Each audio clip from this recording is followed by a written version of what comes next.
అందరికీ నమస్కారం అండి. నిన్న మొన్న చూసాం పెట్ల గణేష్ నర్సీపట్నం నియోజకవర్గం ఎమ్మెల్యే పెట్ల గణేష్ పేలాపన ఆయనట వార్డులకి గడప గడపకి తిరిగి గ్రాంట్ ఏదో తెచ్చాడట రోడ్లు వేయడానికి. అది తెలుగుదేశం వాళ్ళు ఆపేశారని చెప్పి తప్పుడు పేలాపన బెలుతున్నాడు. నీకు అవగాహన ఉంటే అవగాహన ఉన్నట్టు మాట్లాడు, లేకపోతే తెలియకపోతే ఎవరన్నా అడిగి తెలుసుకో. మీకు లీగల్ అడ్వైజర్ లాగా ఉంటారు కదా, వాళ్ళు అడిగి తెలుసుకో. స్టే అయ్యన్న పాత్రుడు గారు రోడ్డు ఎత్తే పెట్ల గణేష్ వెళ్తేనో, పెట్ల గణేష్ రోడ్డు ఎత్తే అయ్యన్న పాత్రుడు గారు వెళ్తేనో కోర్టులో స్టే ఇవ్వరు. ఆ రోడ్ల విషయంలో అవినీతి ఏమన్నా జరుగుతుందా, లేకపోతే రూల్స్ విరుద్ధంగా కానీ ఏమన్నా రిలీజ్ చేస్తున్నారా అమౌంట్, ఇవన్నీ చూసి కోర్టు పరిగణలో తీసుకొని స్టే ఇస్తుంది. ముందే తెలుసుకో. నువ్వు రోడ్లన్నీ కలిపి వైజాగ్ నుంచి ఇక్కడ ఎవరో కాంట్రాక్ట్ లేనట్టు తీసుకొచ్చి నామినేటెడ్ వర్కులన్నీ కూడా ఒకే వ్యక్తికి ఇచ్చేస్తే కడుపు మండినోడు ఏం చేస్తాడు? ఇక్కడ ఉన్న కాంట్రాక్టులు చూస్తూ ఊరుకుంటారా? ఎవరికో కడుపు మండింది, రోలుగుంటో కొలుగుంటో రావుకాతం ఎవరో కాంట్రాక్ట్ కోర్టుకి వెళ్ళి స్టే తెచ్చాడు. దాన్ని తెలుగుదేశం వాళ్ళ మీదకి ఆపాదించడం ఎంతవరకు కరెక్ట్? నీకు తెలియకపోతే ఎవరన్నా లాయర్ని అడిగి తెలుసుకో ఏటన్నదని. ఎవరు వెళ్తే వాళ్ళకి స్టేలు ఇచ్చారు. అందులో అవినీతి తెలుసుకుంటేనే స్టే ఇస్తారు. కోర్టు వారిని నమ్మితే ఇందులో అవినీతి జరుగుతుంది, లేకపోతే ఇది తప్పుడుగా రోడ్లు వేస్తున్నారని తెలిస్తేనే స్టే ఇస్తారు. దాన్ని మేమేం దోషేస్తున్నావు? సిగ్గు లేకుండానా తప్పుడు పేలాపలు వేలుతున్నావు. నువ్వు పెద్ద అభివృద్ధి గురించి మాట్లాడేస్తున్నావు, నీకేదో పేరు వచ్చేస్తుందా అయ్యన్న పాత్రుడు గారు అడ్డుకుంటున్నారని లేదా తప్పుడు పేలాపలు అవి వేలుతున్నావు. నువ్వు 2019లో మేము ఓడిపోయేటప్పటికి, నువ్వు ఎమ్మెల్యే అయ్యేటప్పటికి ఆల్రెడీ గ్రాంట్లు వచ్చేసినాయి, అయ్యన్న పాత్రుడు గారు తెచ్చినాయి. ఓసారి చెప్పినా నీకు, వెంకటరామూర్తి గుడి రోడ్డు 3,20,00,000 గ్రాంట్ వచ్చింది. ఆల్రెడీ కాంట్రాక్ట్ 10 లక్షల రూపాయలు ఖర్చు పెట్టాడు దాని మీద. వెంకటరామూర్తి సత్యనారాయణ స్వామి గుడి కళ్యాణ మండపం ఆల్రెడీ గ్రాంట్ వచ్చింది, డబ్బులన్నీ ఖర్చు పెట్టేశారు. ఓన్లీ టాప్ అంగా వేయాలి. బీసీ కళ్యాణ మండపాలు, ఓసీ కళ్యాణ మండపాలు, ట్యాంక్ బండ్, ఇవన్నీ డబ్బులు వచ్చాయి. అవన్నీ నువ్వే ఆపేసావు. అయ్యన్న పాత్రుడు గారికి పేరు వస్తుందని నువ్వు సిగ్గు లేకుండా తప్పుడు పేలాపలు వెళ్తున్నావు. నువ్వు కమిషన్ల కోసం ఒకే వ్యక్తికి నామినేటెడ్ వర్కులు ఇచ్చేస్తే ఎవడని వెళ్తాడు కోర్టుకి? 2,000 టన్నులు ఇసుక తినేశారు అలాగని చెప్పేసి నువ్వు ఎమ్మెల్యే అయిన వెంటనే నర్సిపల్లి డిపోలో 2,000 టన్నులు ఇసుక పోయింది. దాని గురించి అయ్యన్న పాత్రుడు గారు టీడీపీ నాయకులు అందరూ కూడా కంప్లైంట్ ఇచ్చారు.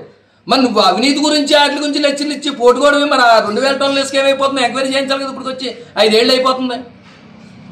ఇక్కడ అయ్యప్ప స్వామి గుడి గురించి మాట్లాడుతున్నావు. నువ్వు స్టేజ్ ఇచ్చేసి రోడ్ వైండింగ్లో గుడి అలాగుంచేసి అలాగని చెప్పేసి గుడి కమిటీ మెంబర్స్ వెళ్ళి స్టే తెచ్చారు. ఎందుకు తెచ్చారు?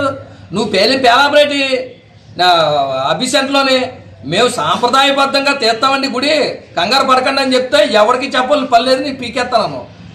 నువ్వు ఎవడో పీకేయడానికి ఎవరు అనేది? ఎక్కడి నుంచి వచ్చావు? నర్సీపట్నం జనాలు అమాయకులు అనుకుంటున్నావు నువ్వు. మా గుళ్ళు అయితే తీసేస్తే చూస్తూ ఊరుకోవడానికి. దానికి ఒక సాంప్రదాయ పద్ధతి ఉంటుంది. గుడి తీయాలంటేనే, ఒక నుయ్యి కప్పాలంటేనే ఎన్నో సాంప్రదాయాలు పాటిస్తారు, హిందూ సాంప్రదాయాలు. మరి గుడి తీయాలంటే దాన్ని నువ్వు సాంప్రదాయబద్ధంగా తీస్తామని చెప్తావు. టెంపర్ మాట్లాడితే కమిటీ వాళ్ళు వెళ్ళారు స్టేకి. దాన్ని నువ్వు జనాలకి ఎలా తప్పుడు మాటలు చెప్తున్నావు? నువ్వు మేమేదో తప్పు చేసినట్టు చూపెడుతున్నావు. జనాల ఎవరో అమాయకులు ఏం కాదు. ఇలా పొరపాటు మాటలు మాట్లాడితే నువ్వు అభివృద్ధి గురించి మాట్లాడుతావు. టిట్కోయిలు ఎన్నాళ్ళు అవుతుంది? ఎందుకోలేకపోయావు? ఇక్కడ ఇప్పుడు రోడ్డు వైండింగ్లో 100 మీటర్ల రోడ్డు వేస్తున్నావు. ఆ 100 మీటర్ల రోడ్డుకి ఆ గవర్నమెంట్ సైట్, అది గవర్నమెంట్ సైట్ ఎవడన్నా చేస్తాడు. రోడ్డు ఉన్న ప్రైవేట్ బిల్డింగ్స్ వాళ్ళందరినీ కూర్చోబెట్టి వాళ్ళకి నష్టపరిహారం ఇచ్చి రోడ్డు వైండింగ్ చేసి అప్పుడు నీ పోటు కొడతానని చూపించు ఏమైనా ఉంటుంది. నన్ను ఏం చెప్తున్నావు? స్టేషన్ దగ్గర, పోలీస్ స్టేషన్ దగ్గర అయితే నువ్వేమో టీడీపీ వాళ్ళు గంజాయి పరవస్తున్న పెద్ద కబుర్లు ఆడుతున్నావు. మరి నీ చుట్టూ ఉన్న వాళ్ళందరూ కేటుకోళ్ళు 420 వాళ్ళు నీ చుట్టే ఉన్నారు. నువ్వు పెద్ద చేస్తే వాళ్ళు తగ్గట్టు ఆలు చేసేసారు. బోర్డు స్కామ్లు అయ్యి నీకు చెప్పలేదు, ఓటర్ అడుగుతావని. అంతే తప్ప వాళ్ళు మరీ పనికి మాలోళ్ళు వీళ్ళు ఏకాలు వేసుకొని వచ్చి మా టీడీపీ వాళ్ళ మీద తప్పుడు పేలాపలు వేలుతున్నావు. ఒకవేళ ఓడిపోయినా సరే నలుగురిలోకి ఎప్పుడన్నా వెళ్తే నలుగురు నమస్కారం పెట్టిలా ఉండాలి. రేపు 2024 తర్వాత నువ్వు ఓడిపోతావు, అందులో అనుమానం లేదు. ఓడిపోయినా నలుగురిలోకి వెళ్తే నమస్కారం పెట్టిలా ఉండాలి. పక్కెళ్ళి ఆడుకోరా బాబా అన్నట్టు ఉండకూడదు. నువ్వు పెద్ద కబుర్లు అయ్యి ఆడుతున్నావు. నువ్వు ఏమేమి అవినీతి చేశారో రేపు 2024 తర్వాత అన్ని బయట తీస్తాం. కంగారు పడవలసిన పని అయితే ఏమీ లేదు, అది గుర్తుపెట్టుకో. ఇప్పటికీ 5 సంవత్సరాలు పూర్తి అయిపోతుంది. 2 నెలల్లో 5 సంవత్సరాలు పూర్తి అయిపోతుంటే 100 మీటర్ల రోడ్డు వేయలేకపోయావు. నువ్వు తెచ్చిన 5-6 కోట్లకి పెద్ద డప్పు కొట్టుకొని చెప్తున్నావు. మా ప్రభుత్వంలో అయ్యన్న పాత్రుడు గారు నర్సీపట్నం నియోజకవర్గానికి 2014 నుంచి 19 వరకు 2,000 కోట్లు తెచ్చాడు ఆయన నువ్వు కామెంట్ చేస్తున్నావు.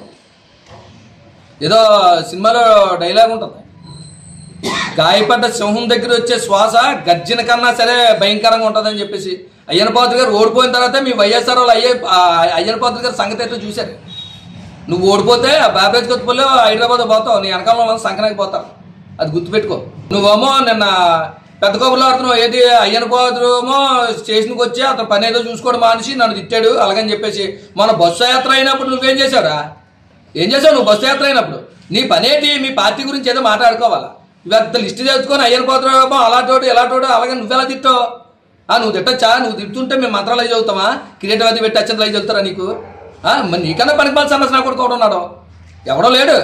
నేను నర్సీపట్నం నియోజకవర్గంలో ప్రతి ఒక్కడు అదే మాట్లాడుకుంటున్నాను, నీ వెనకాల తిరిగి తిట్టుకుంటున్నాను నేను. ఇంకా నీకు తెలియదేమో, వాళ్ళందరినీ కూర్చోబెట్టి కనుక్కో ఏం జరుగుతుందో. జనాలు మమ్మల్ని కొడతారని చెప్తున్నావు నువ్వు. నేను కొట్టి రోజులు ఇంకో నెల 2 నెలలు ఉన్నారా? ఈరోజు మేము ఓడిపోయి 5 సంవత్సరాలు అయినా సరే అయ్యనపాత్రుడు గారు ఎక్కడికైనా వెళ్తే లేచి నిలబడతారు. నర్సీపట్నం నియోజకవర్గం కదా రాష్ట్ర వ్యాప్తంగా ఆయనకు అంత గౌరవిస్తారు. నిన్ను ఎవరు ఖాతరు కూడా చేయరు. ఇంకా నీకు తెలియదేమో, నీ ముందును గాడికి వెనకాల ఉండకూడదని తిట్టుకుంటున్నారు అందరూ. ఇంకా తెలుసుకోదు, సిగ్గుమాల మాటలు మాట్లాడుతున్నాం. అందరికీ నమస్కారం.